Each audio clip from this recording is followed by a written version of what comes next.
the bill. Yes, thank you, Mr. Speaker. Members, I want to support this bill. I truly do. There's probably no member in this Texas House that's worked harder to put together a bill than Dr. Bonnen. He's been working tirelessly over the last 6 months to put this bill together, and I want to support it. But I can tell you that with $24 billion surplus and only $3.5 billion in newly legislated money for property tax relief, another $3 billion in appropriated money, for a total of $6.5 billion in newly appropriated money, out of a $24 billion surplus, I cannot go back in good conscience to my constituents and tell them that out of $24 billion in surplus money that belongs to them, I can only come back and support a budget that only is going to return $6.5 billion in that. And so, because I've knocked on more than 10,000 doors in my district over the last 3 years, and other than the border, property taxes comes up over and over and over again. I'm blessed to where I can afford to pay my property taxes, but I meet so many people that are struggling every year to make that annual payment. And I know this is a hard decision for me to make. I know that it's probably not very popular in this chamber. Once again, I want to say I can't tell you how much I appreciate Dr. Bonnen, but I cannot go back to my district and say that with a $24 billion surplus, this is as much property tax relief we can do. So I urge you to vote against this budget. Thank you. Chair recognizes Mr. Harrison in opposition.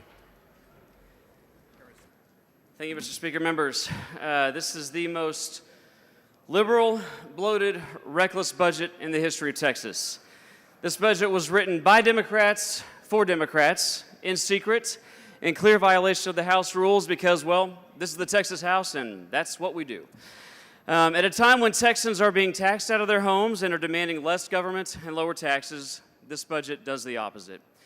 It grows government at a rate that would make D.C. Democrats blush. And in fact, this budget represents a staggering 42% increase in state funds since just the 22-23 budget. This budget funds DEI at such a high level that it might make the state of Texas the biggest funder of DEI in America. It funds contracts that are awarded on the basis of race. It increases funding for government entities that promote transgender ideology, including our public schools and our universities. This gives tax dollars to liberal Hollywood. It spends billions of dollars on corporate welfare for rich, woke, multinational firms while shifting the property tax burden to small businesses, entrepreneurs, and individuals. And instead of returning it, it sets on fire the $24 billion surplus of over-collected taxes that we have already stolen from our citizens. While President Trump is firing thousands of bureaucrats and slimming down federal agencies, this budget explodes the number of bureaucrats and expands all of our state agencies. But perhaps what is worse is what this budget does not do.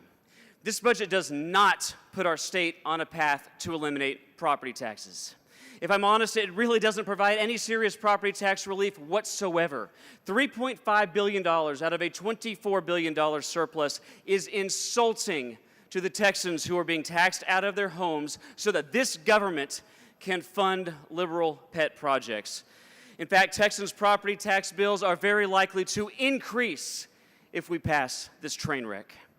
To make matters worse, this budget was written in complete lawlessness, without input from the public, in secret, in black and white violation of the House rules. Members, we must return to the principles of small government that made Texas great, not abandon them. As government grows, liberty decreases and taxes increase. We should be prioritizing liberty and Texas exceptionalism, but unfortunately, this budget grows government and represents the worst of California-style redistributive socialism.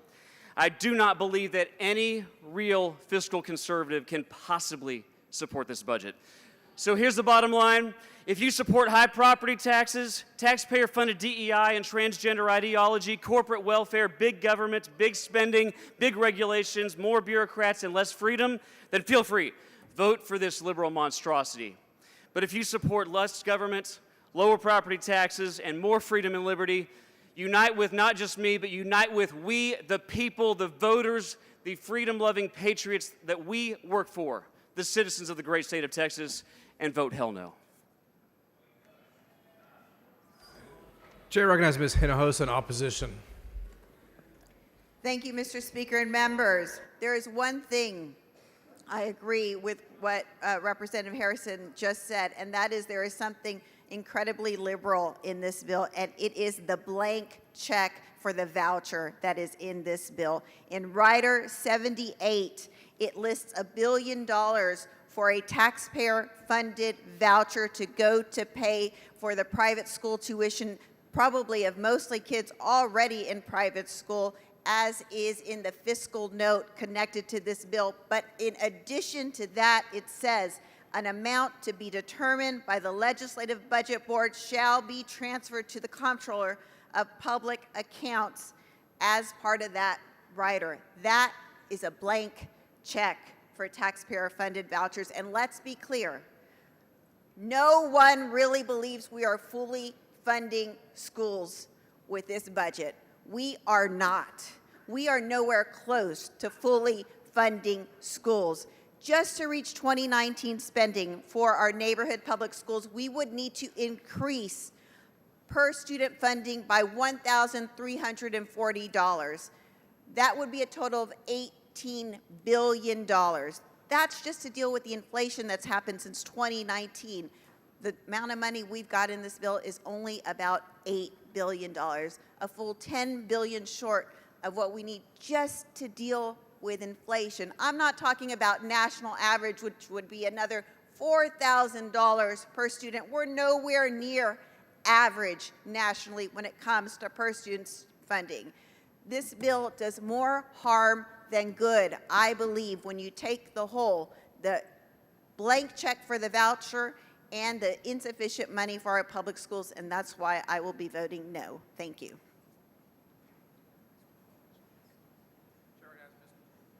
Chair recognizes Mr. Bryant in opposition.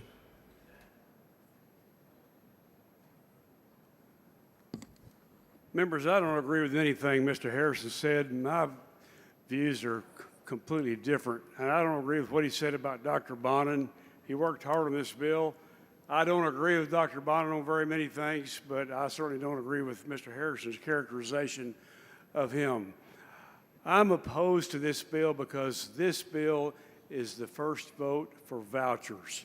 $1 billion of our tax dollars to be spent on folks that the Legislative Budget Board says 2/3 of whom are already sending their kids to private schools.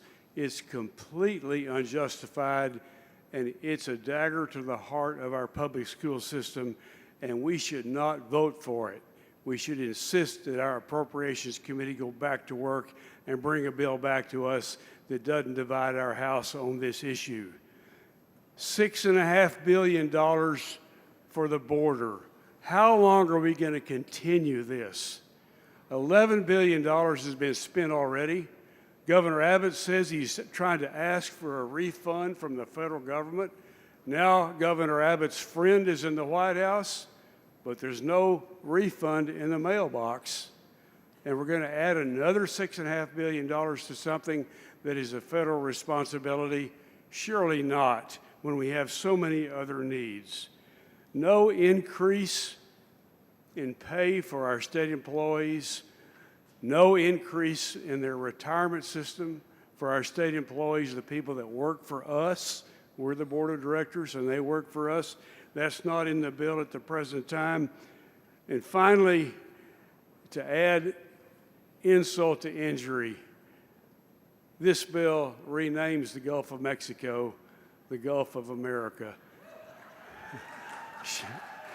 I know some of you like it. I saw those robots come up here and say, our president did it. We must do it also. I reject that, and I don't want to vote for that, and I don't want to see any Democrats vote for that either. They named it the Gulf of Mexico in the 15th century. Don't we have any self-respect, for goodness sakes? You don't rename something without asking your neighbors and without showing some deference to everybody else.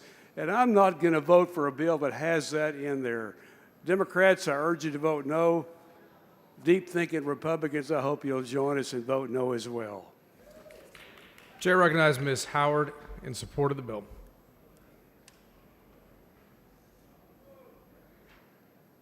Mr. Speaker, members, I'm sorry I wasn't going to talk, and I'm tired. I'm falling asleep, but just a couple of things. First off, I do want to respond to the fact that we have this so-called $24 billion surplus. We do not.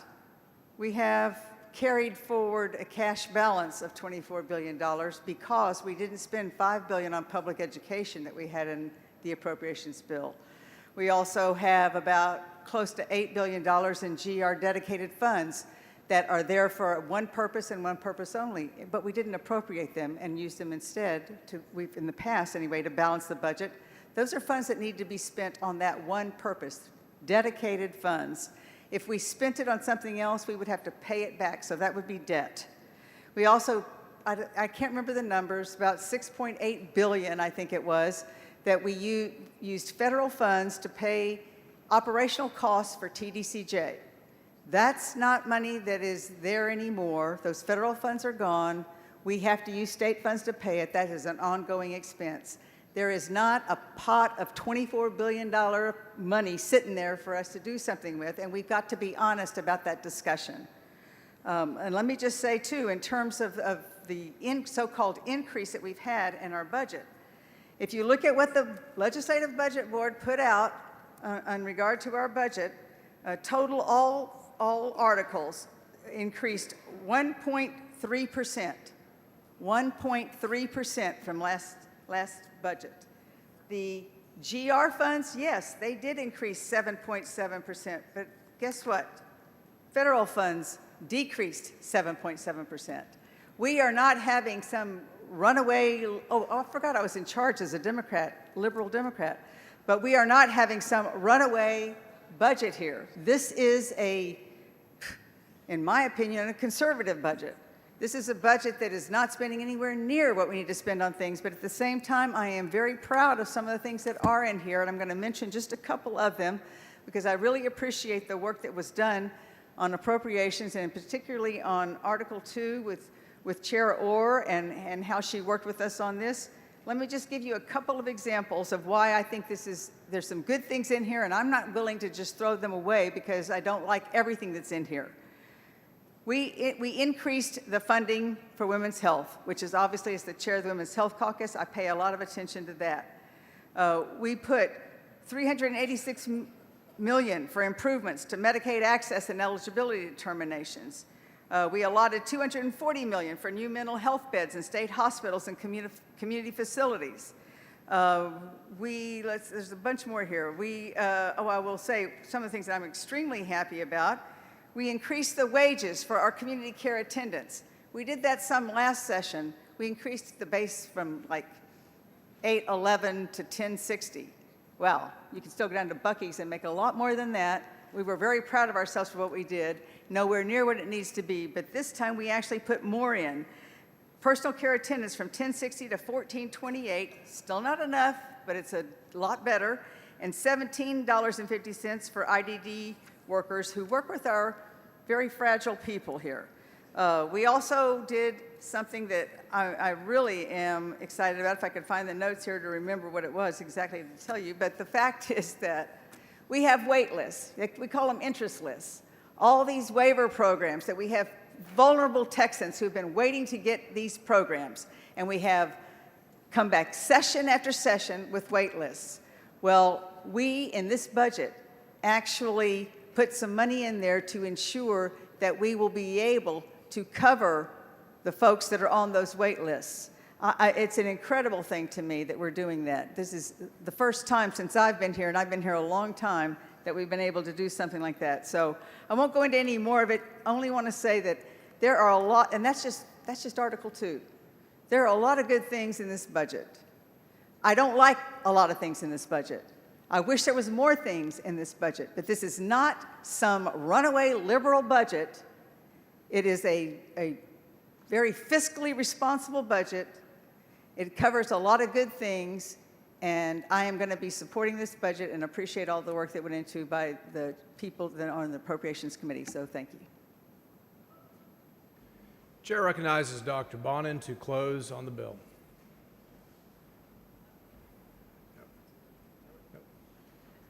Chair recognizes Ms. Trosclair in favor of the bill. Thank you all for your patience and attendance today. You know, just like everything we have before us, we have to weigh the good and the bad. There's a lot of good in this bill. There are some things that I don't agree with, but overall, 15% of this budget is dedicated to property tax relief. This budget is $16 billion below the limit of general revenue spending. We are pouring money into public education. We are ensuring that our border is secure, adding $6.5 billion to secure the border. We're investing in health and human services. We're investing in our infrastructure and our energy, and ensuring that we are prepared for disasters, all while doing it well within our means. Unlike the federal government, the Texas House of Representatives always adopts a budget that is within our means. We adopt a budget that is below the increase of population plus inflation. We adopt a budget that doesn't put us into debt. We adopt a budget that only spends money that we have. We have a growing state, and yeah, our budget is going to be bigger than it was last time because we have a lot of more people in Texas. And the reason that they're coming to Texas is because we are delivering on the basic government services that they depend on, while also ensuring that we have low taxes, that we have a reasonable regulatory environment, that we make Texas a great place to work, to raise a family, that we allow people the freedom to live in prosperity and live the American dream. And so this is an important vote in front of us today because we are stewards of so many residents of the great state of Texas that I am so proud to call home. I look forward to ensuring that our priorities are met through the duration of this legislative session, and I hope you will join me in voting for this fiscally responsible budget that delivers significant property tax savings to Texans. Thank you. Chair recognizes Dr. Bonin to close on his bill. Thank you, Mr. Speaker and members. I really appreciate the time that you guys have spent today in the thoughtful debate, and the fact that we're able to come together as a body and have different ideas and opinions and perspectives, and to spend over 15 hours in meaningful dialogue is a really great sign that the process is working. I move passage. Mr. Speaker.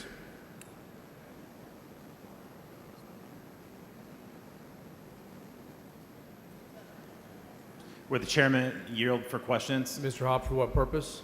Would the chairman yield for questions? Mr. Chairman, yield. Happy to yield for questions. He yields. Thank you very much, Chairman. You voted for Vice Chair Gonzalez's amendment that defends the Texas lottery. I just want to make sure that this is your position and that you're committed to the vote the Texas House took that the Texas lottery should be defunded. Is this correct? We will determine in our negotiations with the Senate how that turns out. Chairman, you also voted to defund the Texas Enterprise Fund, which many see as crony capitalism. You said to fund or defund? To defund? Defund. Yes, sir. The budget before us zeroed out that fund. Is it your position that this fund should be eliminated? Again, we're going to see what happens as we go forward in the process. And Chairman, you voted for Vice Chair Gonzalez's amendment that defunds the Texas Commission on the Arts. I just want to make sure that this is your position and that you are committed that the vote that the House took to defund the Commission on the Arts is the position of this body. How do you feel about that? I think that we're going to go forward and get with our colleagues from the Senate and come back to the body for vote on a conference committee report. And thank you for saying that. And when you go and meet with your colleagues in the Senate, what are you going to tell them? That they should be defunded, or how are you going to approach that?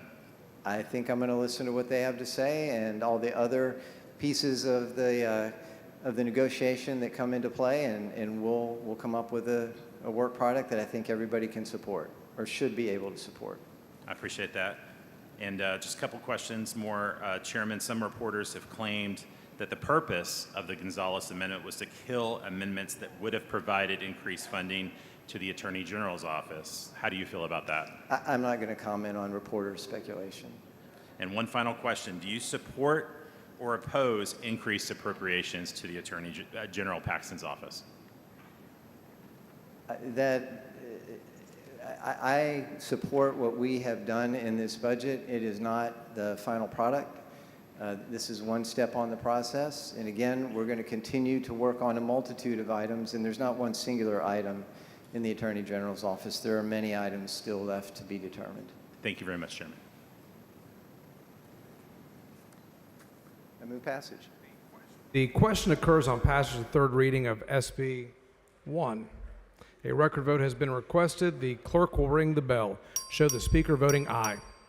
Mr. Wally voting aye. Ms. Gonzalez voting aye.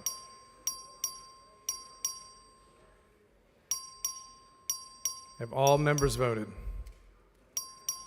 Have all members voted? There being 118 ayes and 26 nays, SB 1 is passed to third reading.